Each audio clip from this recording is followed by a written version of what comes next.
being able to manifest, being able to attract into our lives what it is that we'd like to attract into our lives, boils down to a formula that I'd like to share with you here this evening. And this formula is one that everyone that I know who is able to get things into their life practices this. I call it the 4 Reallys. All right? So that what you really, really, really, really want, you will get.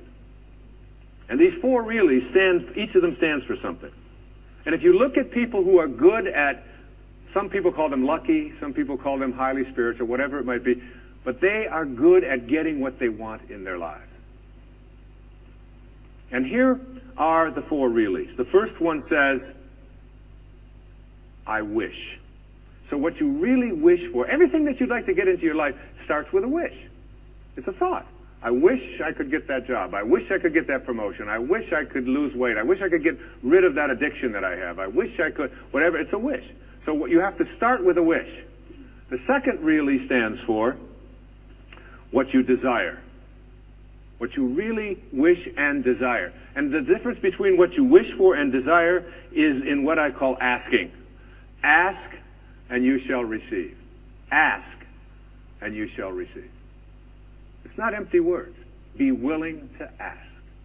When I get stuck sometimes writing, and I'm just not quite sure where to go or whatever, I just leave the typewriter, or I leave the yellow pad that I'm writing on, I walk over to the couch, and I get into a meditation, and I say, I would like some help in having this become clearer as to how to express it.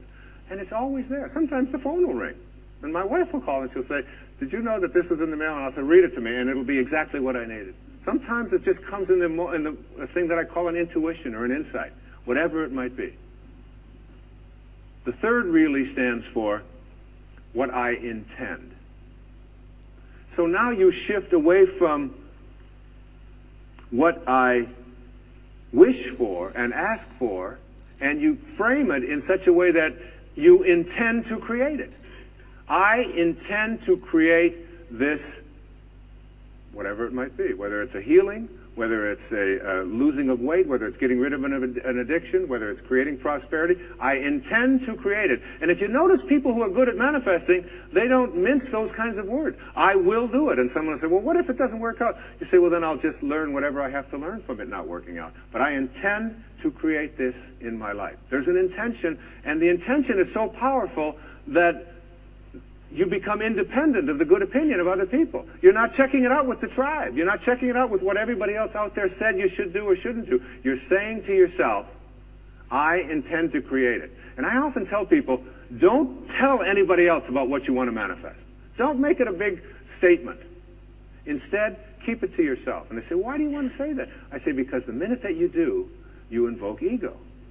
And in quantum physics, there's a simple line. It says, particles themselves are not responsible for their own creation. Another way of saying that is the way St. Paul said it. That which is seen, he said, hath not come from that which doth appear. That is, the source of everything over here, it's not over here. It's in this invisibleness. And once you invoke ego, you have to defend it, you have to explain it, you have to get the tribe involved in it, and before long, you've lost the capacity to manifest.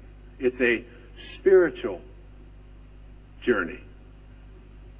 Inspiration, in spirit.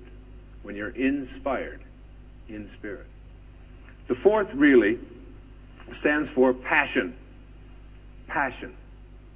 That is, I am absolutely passionate about it, and I intend to create it with that love. One of the great books that one of my teachers sent to me from ancient India, written like 3,000 years ago, has a line in it that says, to attempt to manifest what you want without passion is like dressing up a corpse.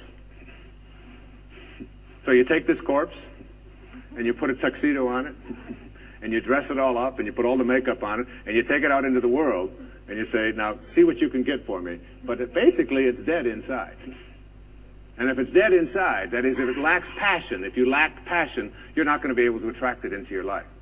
So what you wish for, ask for, intend to create, and have passion about, you'll get.